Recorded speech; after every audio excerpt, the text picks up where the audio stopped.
Good morning, everybody. Welcome to the IRTA July virtual conference hosted by Area 4. I am Donna Sargent, Area 4 representative, and again, welcome everybody on this nice warm day. First of all, I want to thank the Jim in the office and the office staff, who is second to none. Without their help, we would not be. I also want to thank all the volunteers. We are an organization of volunteers and that work hard for us, and I appreciate all of you. So I won't mention anyone by name specifically, fearing that I would leave someone out, but I do appreciate all of your work.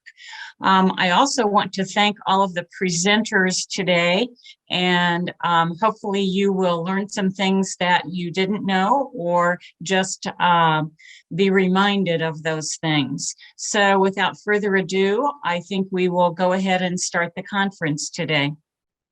Good morning. Welcome to IRTA's fourth virtual conference of 2023.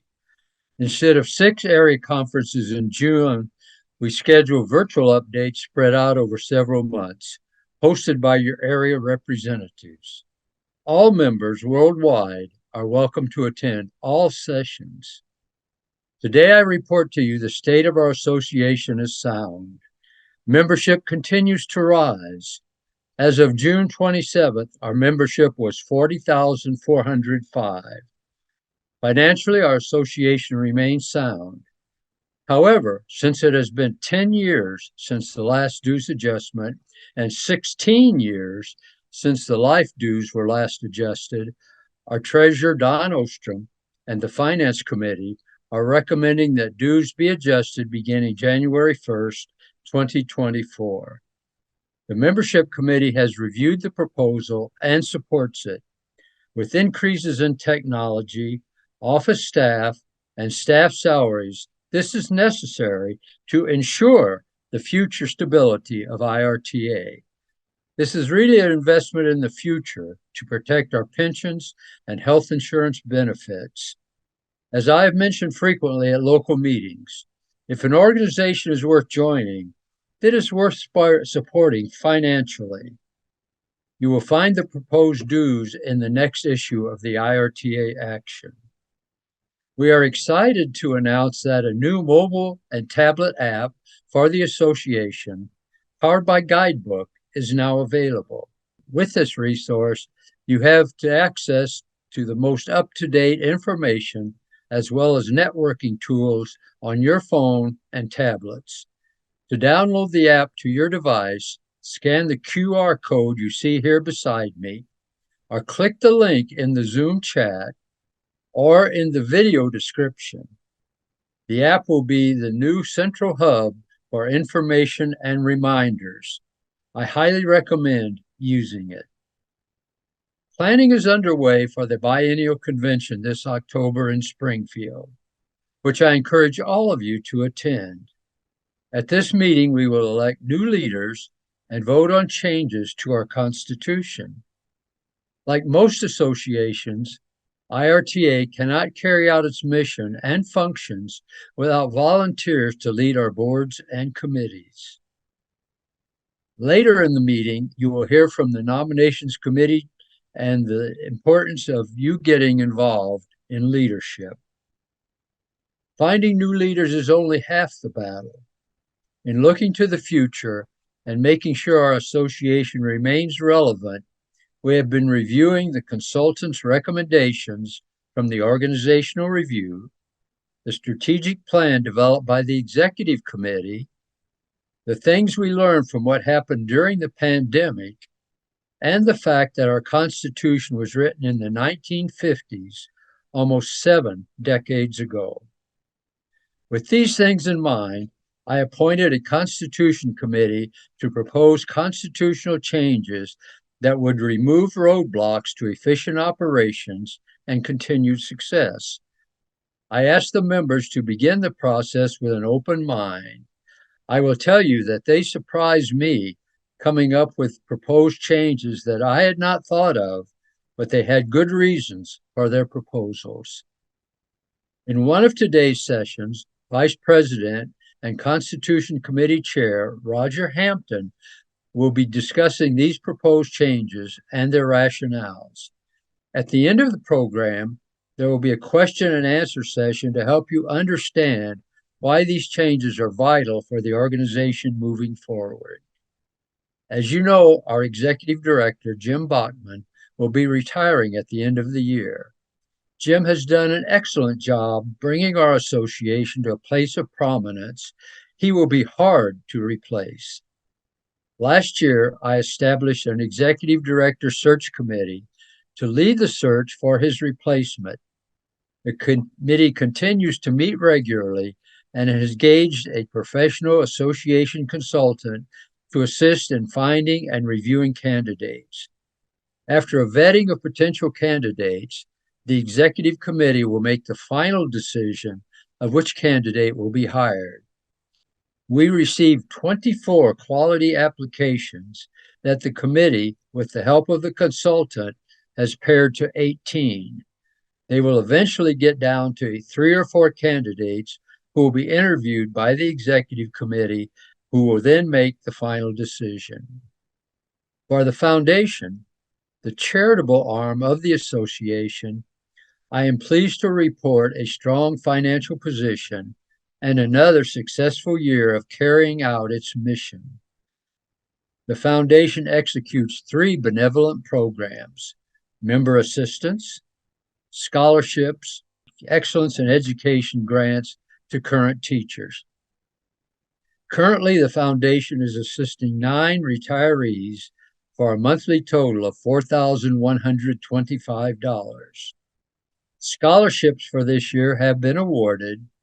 Students majoring in education are eligible to receive a $2,000 scholarship. It is just one of our many efforts to support the teaching profession. The applications for excellence in education grants, which cover worthwhile programs for students that would not otherwise be covered by their districts, are currently being judged, and the winners will be announced later this summer. The foundation is allocating $42,000 to these grants this year. These programs are funded entirely by donations. None of the money for these programs comes from dues. The primary source is our annual fundraiser, which is currently in progress. As of June 26th, it has brought in $110,262. I encourage you, if you have not contributed yet, or even if you have, please be very generous in your donations to support these programs. I want to thank all of you for attending today and for being members of the only organization whose sole purpose is protecting the benefits of retired educators. I hope you will have an informative and beneficial conference. Our next presentation is from our legislative team. Please join me in welcoming our Executive Director, Jim Bachman, our contractual lobbyist, Andrew Bodavies, and our Grassroots Affairs Coordinator, Courtney Hayes. Jim? Oh, I'm sorry. I didn't know we were up yet. Good morning, everyone. It's great to be here today. Great to see all of you.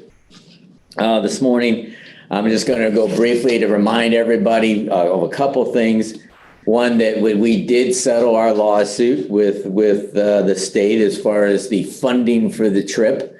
And upon that, we got an agreement or written letters from both the Comptroller's Office and the Department of Central Management and Services, basically alluding and somewhat saying that they saw no reason, because of the extra $200 million that the Comptroller's Office or the state still owes the fund, and with a balance of approximately $200 million in the fund at this point in time, that there would be no reason to change your benefits or in the near future, or at least in the first 5 years of this current contract. In addition to that, I just received actually from, on the last couple of days, from our lawyer, John Fitzgerald, an email that was sent to him by the Attorney General's office, and I'll just read what it said from the Attorney General's office. I wanted to pass along that the Comptroller's office informed me that it made all transfers for pending FY22 and FY23 appropriations into this fund, which now has a balance of $492.5 million. That is tremendous. They are now basically caught up, so that, approximately $200 million that they were in the rears and putting into the fund, they have transferred that money. So now we have, like I said, $492.5 million in the fund, which is tremendous. Now, whether or not that is directly attributable to our lawsuit and to the agreement, I can't say, but I would say it definitely had a lot to do with those funds being transferred. So I'm excited about that we're in a very good place as far as our funding of the health insurance fund at this point in time. And that concludes my update, and I'll turn it over to Andrew. Hello, well, good morning, everyone. Thank you for letting me say a few words. It's always nice to come off of Jim giving such good news to after a decade getting this resolved, so that's nice.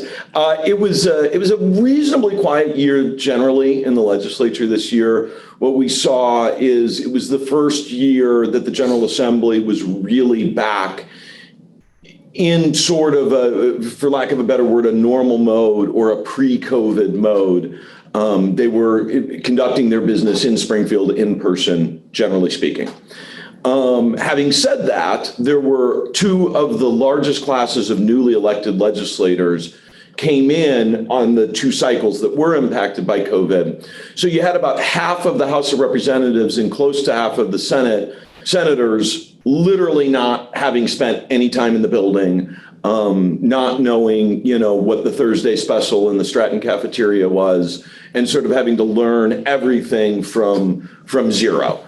So it was a little bit slower. We saw about 700 items of legislation actually pass, which is a little better than half of what you would have normally seen in the first year of a 2-year GA cycle historically. So just to give you some sense, it was a pretty quiet year. That was also reflected with us. We spent a lot of our legislative effort educating new members on who we are and the issues that we work through. So just broad education was a big piece of what Courtney, Jim, and I were doing. Also with special emphasis on healthcare.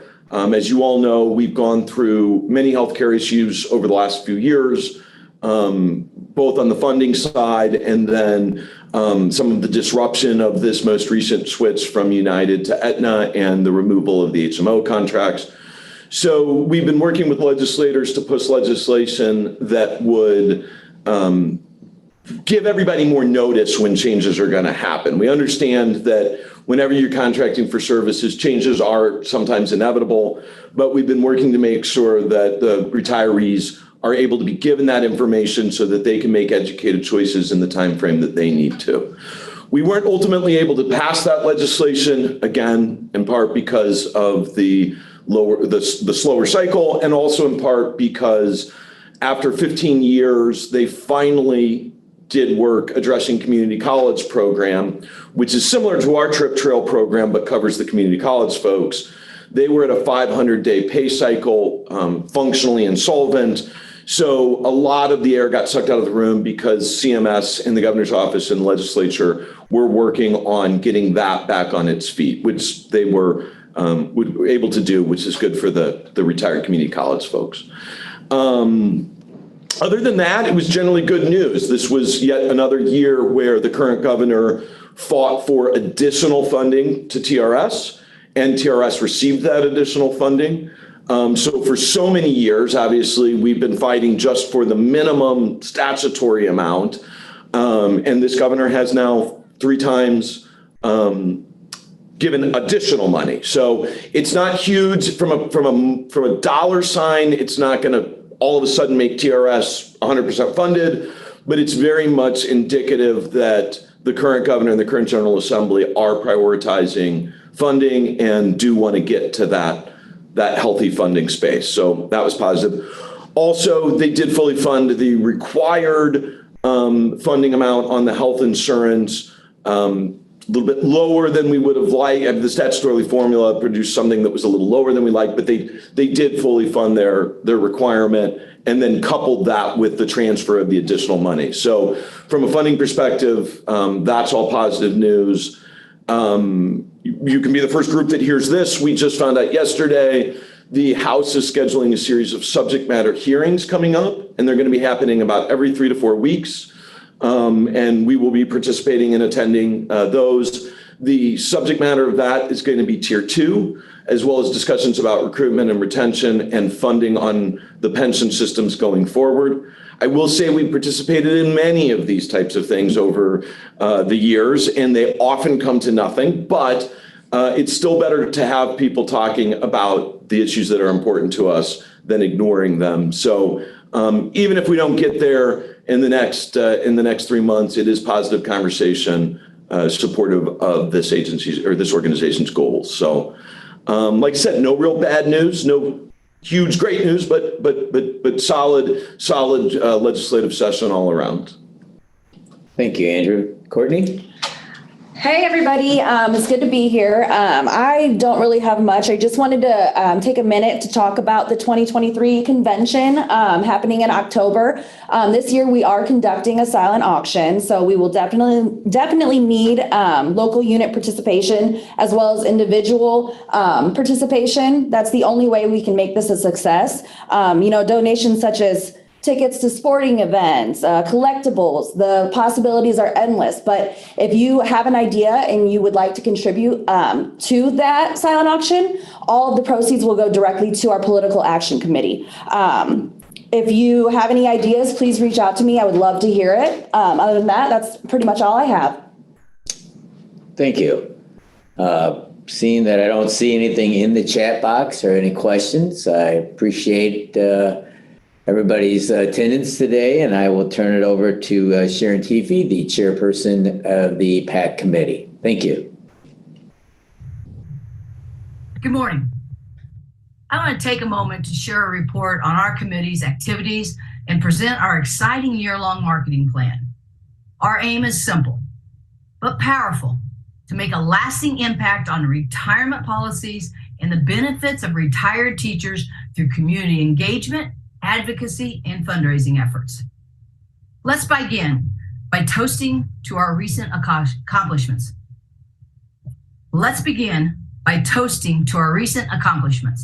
Our approval and recommendation process for the last election was an extraordinary triumph. We backed candidates from both major political parties, Democrats and Republicans alike. We were thorough. We meticulously examined return questionnaires, considered feedback from local units, voting records, and sought advice from our talented and committed IRTA government affairs team. We centered our endorsements exclusively on candidates who stand with us on our two primary concerns, pensions and affordable health care. We did not take into account their positions on other issues such as public education, the environment, or taxes. Moving on to our interaction with the lawmakers, we encourage each of you to proactively initiate and arrange meetings with legislators in their home district offices. It's vital that we personally convey to them the significance of our pledged pensions and affordable health care in shaping our lives and our retirements. The time has come to return to our roots and educate for the future, a future we have earned and we deserve. Our state office staff stands ready to supply you with the latest information on fundraising events and social gatherings. Let's ensure that our message resonates far and wide. On a financial aspect, our IRTA PAC fund stands at $116,728, a slight dip compared to previous years. Membership in the $1 per month IRTA PAC donation club is also on the decline. Sadly, we lose roughly 20 members monthly due to unforeseen circumstances. To truly affect change, we require additional funds and increased participation in our Dollar Club. We need to encourage members to check our Dollar Club box when they initially join IRTA, but we also need to ask current retirees to join. Of our approximate 40,000 IRTA members, we have just 5,121 members currently participating in our PAC. So the good news is we have a great opportunity internally for growth. To counter the trend and to promote our PAC, we've devised a year-long marketing strategy set to roll out in the forthcoming months. Here's a snapshot of our plan. Our initial focus is on heightening awareness. We'll coordinate a virtual launch event to engage our members and clarify our campaign objectives. As we progress, we'll work on deepening relationships and keep you informed through regular text updates, push notifications, and reminders. If you haven't already downloaded the new IRTA mobile app, I highly recommend you do so. Around the election period, our focus will shift to advocacy. As the months roll out, we'll honor retirees, concentrate on fundraising, engage the younger generation, and stimulate civic participation through volunteer work and voter registration drives. In closing, our united efforts and unwavering dedication will shape a brighter future for our retirees. We must persist in our diligent efforts, attending fundraisers, contributing to the monthly dollar deduction plan, and spread our message among local units. United, we are formidable, and together we will safeguard our pension and healthcare benefits. The IRTA is the only organization, association, or union with this sole purpose. Thank you for your continued support and dedication to the IRTA Political Action Committee. Let's dive in with enthusiasm and make a significant impact. The moment has arrived to amplify our voices, champion the retirement rights across Illinois. Thank you. Thanks, Sharon, and good morning. Good morning to all the retirees out there. I always enjoy the opportunity to come before you for two reasons. Number one is to personally thank you for your years of service and education, and also your willingness to learn more about your pension system. So that's my goal today. I hope that I can come before you not as someone that speaks for the TRS board, but for a member of the TRS board and share with you some numbers and facts, statistics, maybe a little of opinion. But I've learned over the years, the one thing that you really want to know, and many of you tune me out after you've got this figured out, is my pension system good? Is it safe? Is it going to be around as long as I need it? And it looks like that's going to be the case, but please don't tune me out. I'll give you an example of why this is important and how it fits.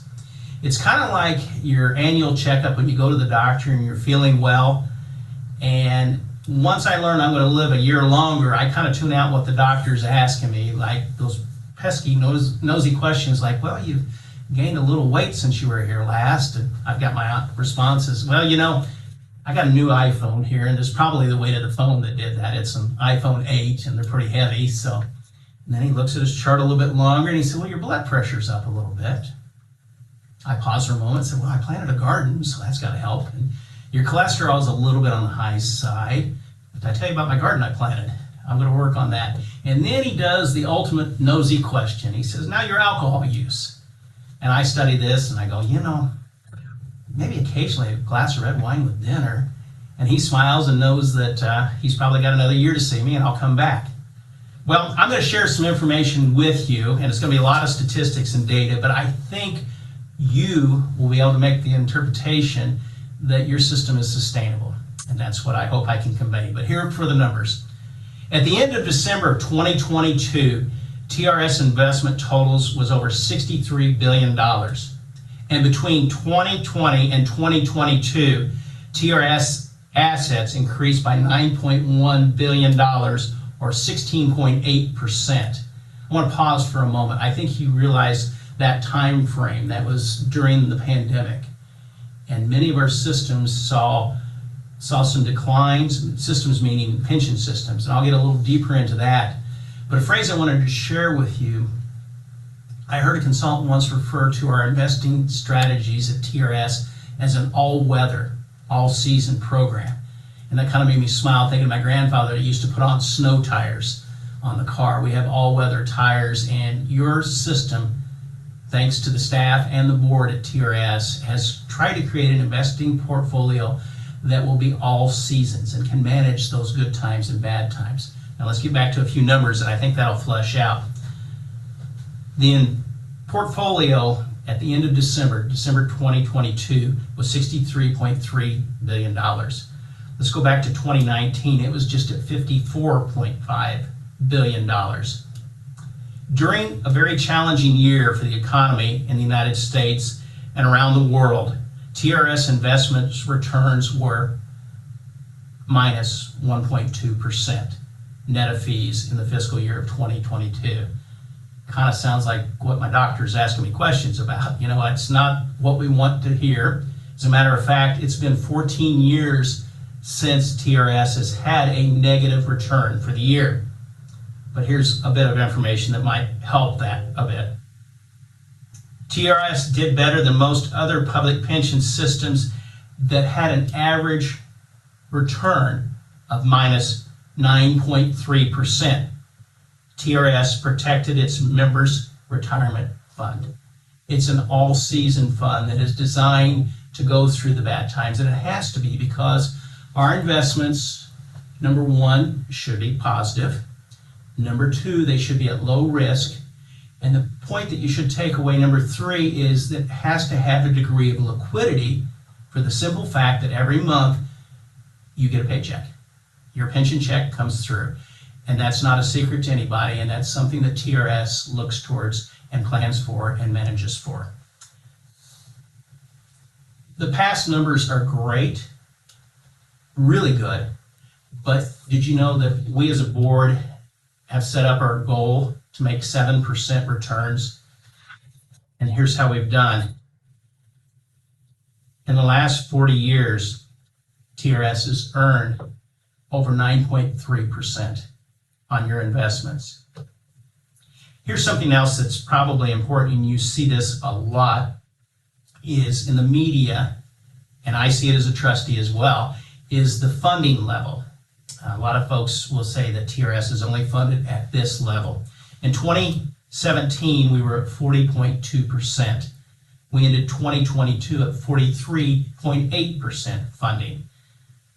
But again, we as a board look for our investments, decreased risk, and the liquidity to the members. A couple initiatives that you might be just be aware of. The state of Illinois has put two programs in place that probably don't impact you, but it does have an impact on the overall system. One is the Accelerated Benefits Program, where the state of Illinois bonded and provided the availability for current retirees to have an accelerated benefit program. Those funds were exhausted, and there's conversations that they'll be put into place to continue it and to have it again. What that does is basically lessen the pension load in the future, and it's completely optional. Something else that's important is those funds are separate than the funds that are utilized for the TRS benefits in the total pool, which is a win-win. Another initiative that's had a positive has been the Supplemental Savings Program, which is a defined contribution program for our current teachers. That is completely separate from the defined benefit program that you and I are receiving and familiar with. This is important, these two programs, as they don't add any cost or expense to the overall pension fund. They're separated out. They're still administered through the TRS, but we're seeing that as a positive as well too. So back to our doctor analysis, I think we've got some good news sprinkled in with a bad year of return showing. One other initiative that I'd like to make mention of is TRS is legislated by the General Assembly to have a commitment to diversity. That is having a keen eye towards investing with minority and women-owned business enterprises. A couple statistics for you. Well over a quarter of our investment assets are with women and minority-owned business enterprises. In the last 2 years, the aspirational goal has been 22%. In fiscal year 2022, the actual assets managed by minority and women business enterprise amounted to 29.4% of total assets. That's very interesting and something I, as a trustee, enjoy hearing. Many of these firms are smaller, are startup firms that have a great deal of energy, a great deal of creativity, and I can't begin to tell you how much I have learned as being a trustee with the different investments we make throughout the country and throughout the world. Let me finish by saying the future and the direction. I'm excited. TRS is undergoing a strategic plan. We have a consultant that spent in excess of 6 hours in 2 different occasions with board meeting time working on a strategic plan. And as we went through and wordsmith and we got input, and by the way, the input from the retirees has been phenomenal. The consultants were truly blown away by the input and the desire you had to make sure that TRS would continue to move in a direction and at a pace that you're comfortable with. And I see that firsthand. I actually used it after a morning meeting. We as a board had a difficult decision in selecting consulting firms for a 5-year contract. And the reason it was so difficult is they were so closely matched. It was almost a coin flip to determine.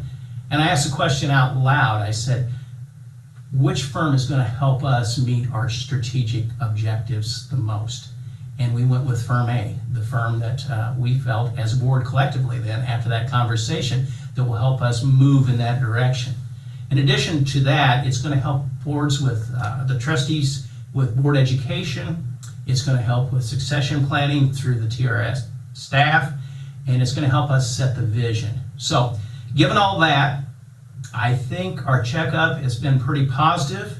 I can't say that we're Olympic quality athletes having that conversation with our doctor, but I am, as a trustee, here to say that I'm glad the direction that the board is moving, the agency is moving.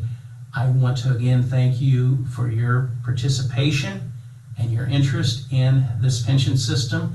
I'm proud to say I'm a member of it. And at this time, I believe, yes, Bob Kaplan is going to provide you with the nomination committee report. Thank you all. Have a great day. Good morning, fellow members of the Illinois Retired Teachers Association.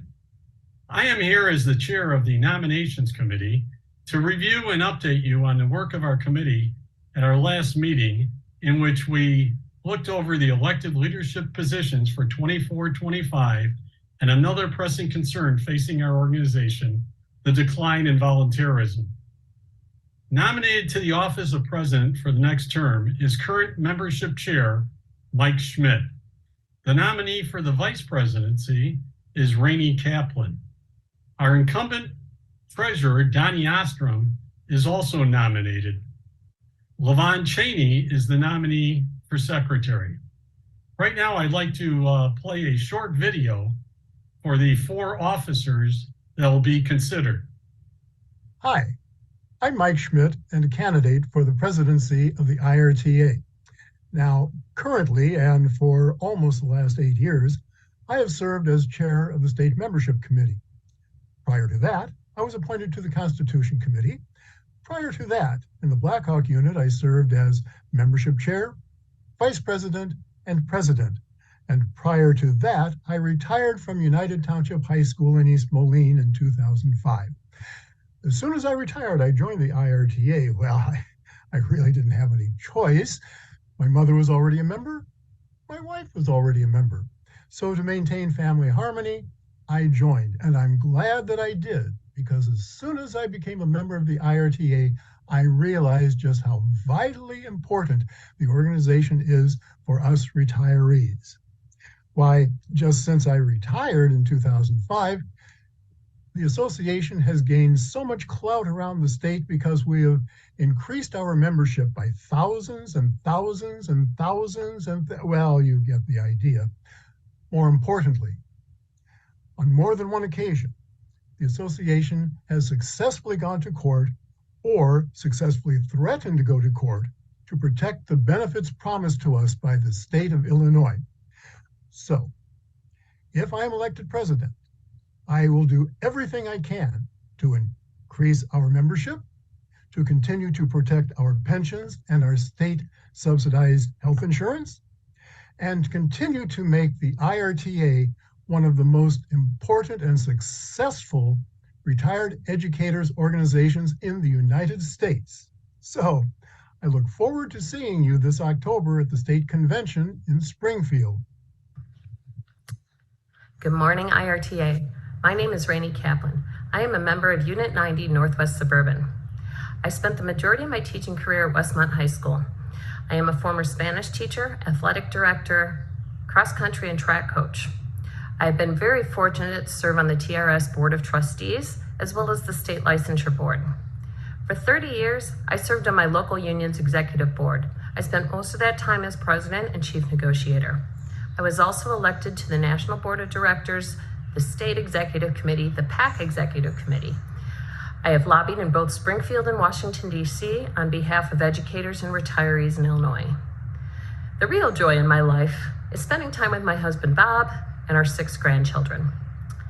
I'm hoping to continue my service to the retirees of Illinois by seeking the office of IRTA's Vice President. I want to thank you very much in advance for your consideration. Thank you.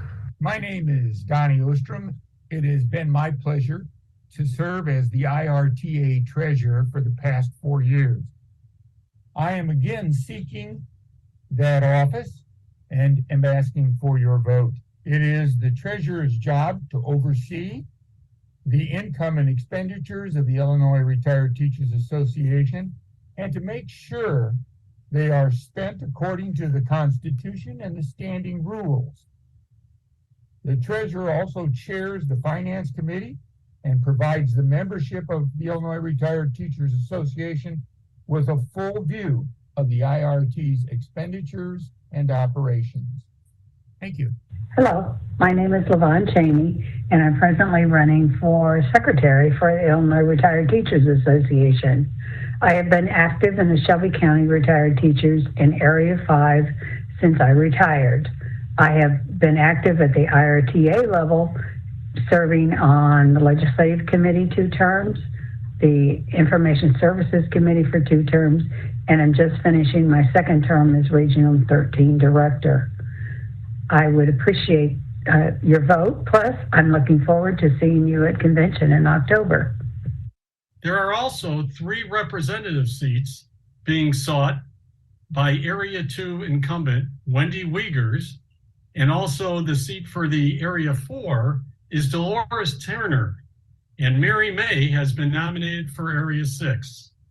I would like to take this moment to express my gratitude to the members who have stepped up to fill these positions. Their dedication and commitment to the Illinois Retired Teachers Association is truly remarkable.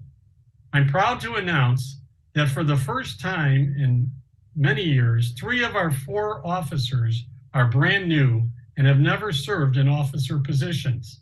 It's a testament to the fact that we are continuously welcoming new members and prompting an environment of inclusivity and growth. This is why I am so passionate about what the nomination's new Empowering Retirees campaign we are considering that will provide monthly action items for committee to execute the focus on inspiring, engaging, and allowing our fellow retirees to become active leaders in IRTA. We want to show you that volunteering is not just a way to give back, but is also an opportunity to learn and grow as a person.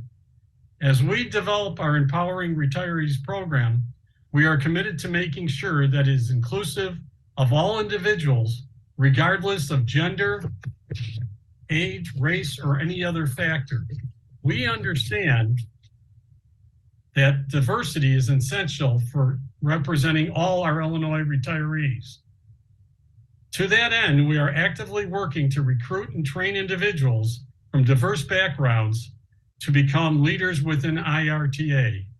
We believe that by creating a more inclusive organization, we will be better equipped to serve the needs of all our members and create a stronger, more connected community.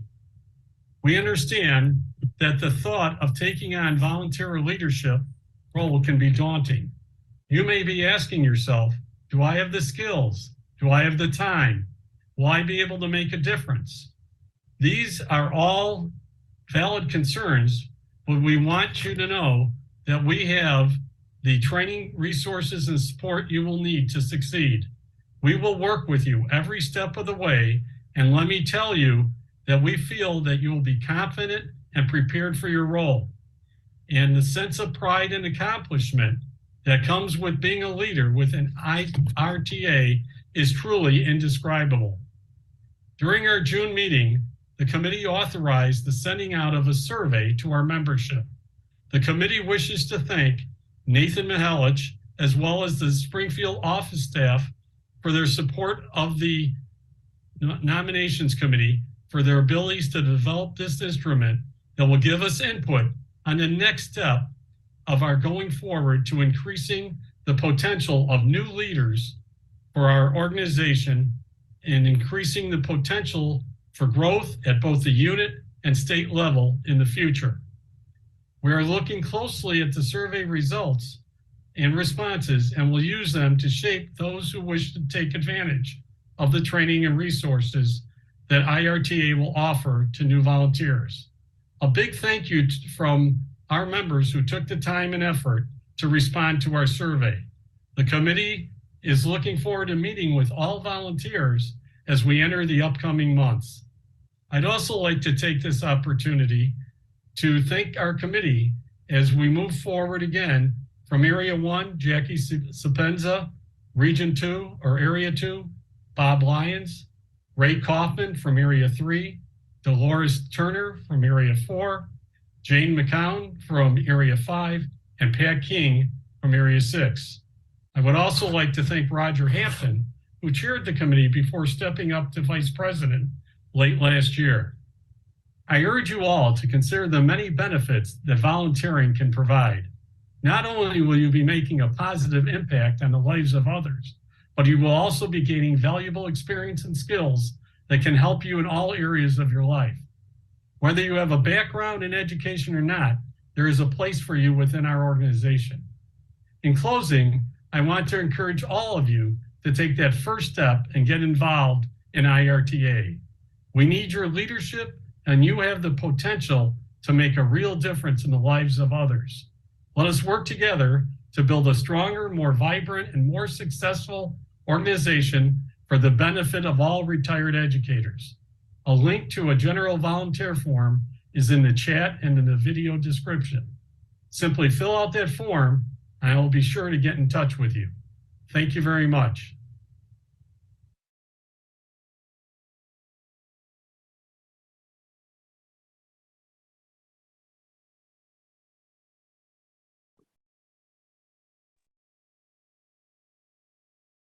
Next up is Gary DeVito. Gary? Thank you, Nathan. Good morning, everybody. Great to see everybody here. Just wanted to give you an update on your benefits programs with AMBA. We have been very active in making sure that benefits are up to date, that they're refreshed, and ensuring that they're hitting the nail on the head, so to speak. But we also realize, AMBA's been doing this now for over 40 years. We know that membership is most important. And we do have a few programs, if you haven't heard about them, to help increase membership, specifically at your unit meetings. A couple different programs where we have an opportunity that we can send out mailers for an upcoming unit meeting to folks that are non-members, with the idea that that would attract them, that they would come to a unit meeting and become a member, certainly at the state level as well as the local level. And we've been seeing more and more traction with that. So if you haven't heard about that, certainly we're happy to give you more information about it and help you along there. I know that there's going to be some breakout rooms that I'll be in, and if you have any questions about it, feel free to come in and we can chat about it further. We also have another program that we're calling 10 for 10, basically where you can invite 10 people to a specific lunch that are not members. we will help along with the cost of their lunch and also the first year of their membership. So again, a couple new programs to help you increase your membership. We know that's what it's all about. In addition to that, again, as far as the benefits go, these benefits are designed to help people. There are specific discount programs that will help folks save money in their everyday lives. Could be going to restaurants, grocery stores, Sam's Club, Costco. If you haven't heard about those, definitely there's a lot of discounts out there. Beyond that, there's travel related discounts. We have, of course, what we call the protection programs, the dental and the vision. Membership is definitely up in that. We have all the other programs as well. There is a tax deferred asset protection program that over the last 10 years has averaged about 8%. You are guaranteed to never lose money with that program. It is an investment program, so you can never lose with it. But when the market's going up, you're making money. And we've seen some tremendous interest in a lot of folks taking advantage of it because they're not happy with the money that they're earning or not earning in the banks and don't like what they see in the stock market. But again, there's a lot of updates to the benefits, the discount programs, but most importantly, we want to be your partner in helping to continue to increase membership, which is why we have those other programs that I referred to earlier.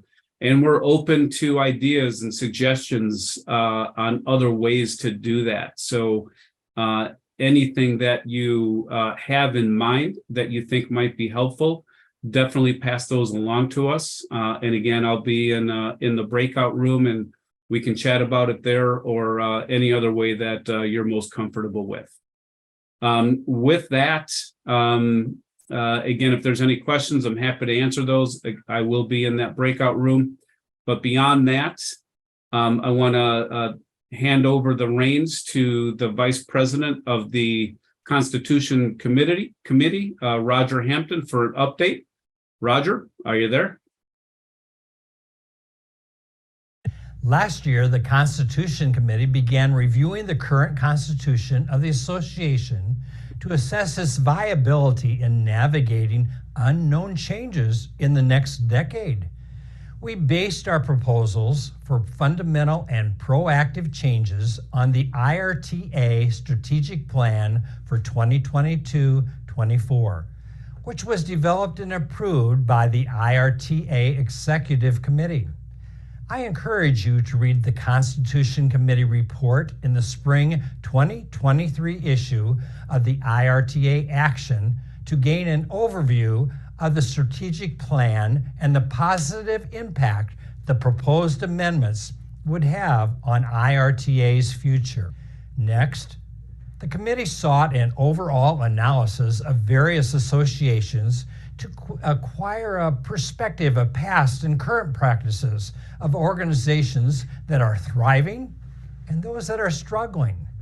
The committee reviewed the book, Race for Relevance, which discussed the last 20 years of changes that continue to affect the association model, such as changes in methods of communication, rapid advances in technology, shifting expectations and involvement in members, and association services and initiatives. Many associations govern the same way they did 50 years ago.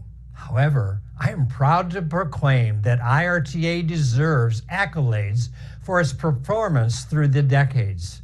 Our association, unlike many organizations, has been both adaptive and proactive and has effectively embraced necessary changes since its inception. Some of those recent initiatives include the use of email communication, websites, electronic forms, voter voice software, virtual meetings and conferences, live help chat, and video production. We must continue our systematic effort to be the premier advocate for retired educators. The Constitution Committee recognizes that there are challenges created by our current Constitution framework that have produced roadblocks and hurdles to navigate. Our discussion of issues included, but were not limited to, regional director and committee positions that are going unfilled, local units dissolving, unrepresented members at the biennial convention, and non-inclusion of all members in the governance of their organization. We must also assure that we are striving to effectively reach and engage the next generation of retirees. Change is not new to IRTA. Since its inception, IRTA has had the propensity to make essential amendments to its constitution. The aptitude to adapt and keep our association relevant and vital for current and future members has been, and hopefully will continue to be, our association's strong suit. As part of our current governance, directors are selected from different geographic regions across Illinois. With the implementation of modern communication technology, information is now shared to all members via emails, texts, and live conferences, making the selection from geographic regions moot. We recognize and are very thankful for all the members who have passionately volunteered and effectively served the association throughout its history. However, the current geographic composition model of committee representation has become a detriment, impacting the board and committees. Let me explain. We have had at times when there were several well-qualified volunteers from a particular area who could not serve because the seats from their geographic location were full, whereas in other areas, seats went unfilled. We must continue to embrace IRTA's initial purpose as stated in our Constitution, which is to maintain and improve benefits to annuitants of TRS. We must recognize and address the fact that all our members, whether inside or outside of Illinois borders, have the same interests. Every IRTA member has the right to participate in decisions that strengthen our stated purpose. The Constitution, therefore, is recommending several constitutional changes for your approval at the biennial convention this October in Springfield. We unanimously believe that each of these proposals are fundamental in empowering IRTA to continue to be effective as we represent and advocate for all retirees. The IRTA Executive Committee has officially recommended approval for all the proposed amendments. The first proposal I will address is the amendment to reduce the size of the IRTA Board of Directors from 33 to 10 members. The Constitution Committee suggests, along with our professional consultants, other experts, and the IRTA Executive Board, that we can be more effectively governed with a board of 10 instead of 33. Responses from the committee received from regional directors include the sentiment that it has become more and more difficult to get members to accept roles or offices for various positions when the members themselves do not see a need for such positions. If this amendment passes, the committee also recommending that the board increase its annual meeting from 2 to a minimum of 4 meetings per year. In fact, the best endorsement argument for this amendment is that it exists today de facto. Most of the association's decisions are made by the executive committee. This proposal formalizes an already established practice. The amendment proposal involving geographic divisions also addresses the issue of a smaller board of directors.